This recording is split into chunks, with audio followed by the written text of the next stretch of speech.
ఇప్పుడు మా డైరెక్టర్ సాబ్ మారుతి గారి స్పీచ్కి ముందు ఐఎమ్ ష్యూర్ మారుతి గారు ఫస్ట్ డే ఫస్ట్ షో ఎలాగో చూడాలనుకుంటున్నారు కాబట్టి ఆయనకి ఇక్కడే టికెట్ సెల్ చేసేద్దాం అనుకుంటున్నాము. మారుతి గారు ప్లీజ్ కమ్ ఫార్వర్డ్. నన్నే కొనమంటున్నారు. ఎస్, ఇప్పటిదాకా అందరు కొన్నారు. రాణా గారు కొనేశారు, అందరు కొనేశారు. సో మీరు తర్వాత వచ్చారు కాబట్టి మీ ఫోన్ తీసి ఒక్కసారి స్కాన్ చేశారంటే డైరెక్ట్గా 99 రూపాయలకే మీరు మోగిలి టికెట్ కొనేయచ్చు. ఫస్ట్ డే ఫస్ట్ షో చూసేయచ్చు. ఇది స్కాన్.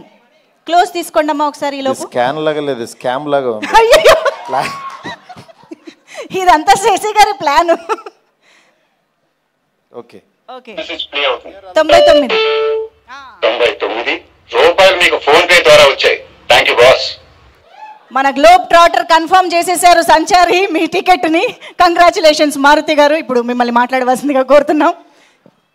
Thank you. సందీప్ చాలా ఎమోషనల్గా మాట్లాడాడు. సందీప్ తర్వాత మాట్లాడాలంటే చాలా స్పీచ్ బోల్డ్ మాట్లాడాడు. కానీ సినిమా తను కలర్ ఫోటో తర్వాత ఇంత జర్నీ ఉంది కాబట్టి మాట్లాడాడు. ఫస్ట్ నా దగ్గరికి సందీప్ని ఒక 5 years బ్యాక్ ఎస్కేని తీసుకొచ్చి డార్లింగ్ తిని చాలా మంచి టాలెంటెడ్, చాయ్ బిస్కెట్లో చేస్తాడు సందీప్ అని చెప్పి అప్పుడు ఒక కథ చెప్పాడనమాట. అప్పటి నుంచి యాక్చువల్గా ఎస్కేఎన్తో ట్రావెల్ అవుతూనే ఉన్నాడు. ఎస్కేఎన్ కూడా చాలా బాగా చూసుకున్నాడు దాన్ని. దాని తర్వాత వేరే సినిమాలు చేద్దామని అనుకున్నాం. మళ్ళీ ఈ సినిమా కథ చెప్పాడు. చెప్పిన తర్వాత అంటే ఒక కథ కోసం, ఒక క్యారెక్టర్ కోసం కథలు పుడతాయి. కానీ ఇతని కథ పుట్టింది మాత్రం రోషన్ను చూశాకో ఏదో తెలీదు. బిగినింగ్ నుంచి రోషన్తో చేయాలి, రోషన్నే నాకు కనిపిస్తున్నాడని చెప్పేవాడు. నిజంగా తను కథ ఈ రూపం తీసుకుని ఇక్కడ దాకా తీసుకొచ్చాడు. నిజంగా తన సంకల్పం చాలా గొప్పది, చాలా మంచి పాజిటివ్ పర్సను. కానీ రీసెంట్గా చిన్న వాటికి ఫస్ట్రేట్ అయిపోతున్నాడు. తమ్ముడు ఎందుకు తమ్ముడు నీకు అంత ఆవేశం? ఏదున్నా సరే సోషల్ మీడియా ఉందని అందరిలాగా నువ్వు కూడా ట్విట్టర్లో ఎందుకు ట్వీట్లు వేసేయటం?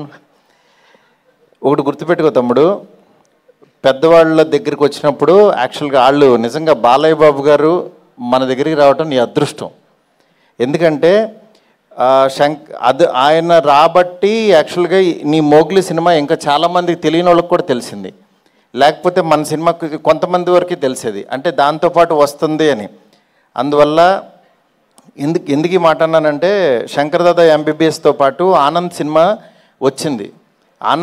శంకర్ దాదా ఎంబీబీఎస్తో పాటు వచ్చింది కాబట్టి, చిరంజీవి గారిది వచ్చింది, దాంతోపాటు వచ్చింది కాబట్టి చాలామందికి తెలిసింది.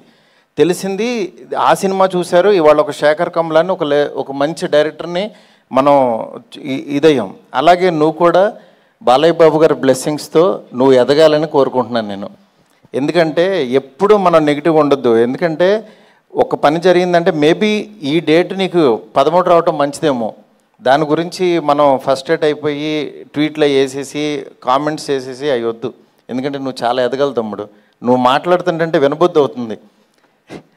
అందుకని ఈ మాట చెప్దాం అనుకున్నాను.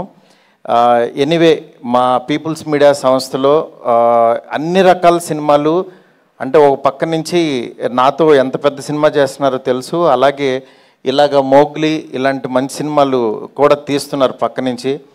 అంటే విశ్వ గారు బిగినింగ్ నుంచి కంటెంట్ కష్టపడే వ్యక్తిని మాత్రం ఆయన అసలు వదిలిపెట్టరు, అలాగే ఎంకరేజ్ చేస్తున్నారు. మీలో కూడా మంచి టాలెంట్ ఉంటే విశ్వ గారిని మీట్ అవ్వచ్చు. ఎందుకంటే ఆయనకు అసలు అవసరమే లేదు సినిమాలు తీయాల్సిన అవసరం, కానీ ద్వారా ఇంకా పెద్ద సక్సెస్ ఇచ్చి పీపుల్స్ మీడియా సంస్థలో ప్రతి సంవత్సరం ఇలాంటి మోగ్లీలు ఎన్నో రావాలని చెప్పి మనస్ఫూర్తి కోరుకుంటున్నాను. సుమా గారు రాలేదు, మమ్మల్ని యాక్చువల్గా ఆవిడే పుష్ చేశారు నిన్న రమ్మని.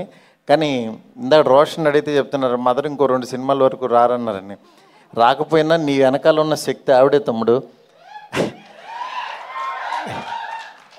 నెక్స్ట్ ఈ సినిమాలో స్ట్రెంగ్త్, ఈ సినిమా ఎందుకు సక్సెస్ అవుతుంది అనుకునే దీంట్లో బండి సరోజ్ గారిని ఎంచుకోవటం.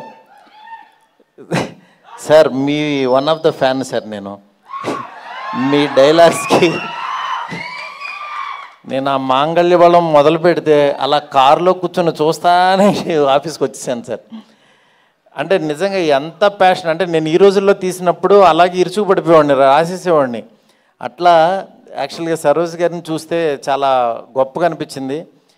సార్ మేము కూడా ఒక మంచి క్యారెక్టర్ రాసుకుంటాం సార్, చేయాలి సార్ మీరు. ఎనీవే ఇక్కడికి ఈ టీంని బ్లెస్ చేయడానికి వచ్చిన రాణా గారికి నిజంగా ప్రతి చిన్న సినిమా ఏదన్నా క్వాలిటీ బాగుందంటే మా వెనకాల రాణా గారు ఉన్నారంటున్నారు. రాణా గారికి చెప్పాను సార్ బాగుందంటున్నారు. అలాగే రాణా గారు, సురేష్ బాబు గారు మంచి కంటెంట్ ఉన్న సినిమాల్ని థియేటర్కి తీసుకొచ్చి రిలీజ్ చేస్తున్నారు. ఆ సినిమా గురించి గట్టిగా లౌడ్గా చెప్తున్నారు. రాణా గారికి చాలా చాలా థ్యాంక్స్ సార్. టీం అందరికీ కూడా చాలా బాగా ప్రొఫెషనల్గా చాలా బాగున్నాయి, అన్ని క్రాఫ్ట్స్ చాలా బాగా చేశారు. ఈ సినిమా బాగా ఆడాలని మనస్ఫూర్తి కోరుకుంటున్నాను. All the best to entire team. Thank you so much. Thank you sir. Thank you so much Maruti గారు.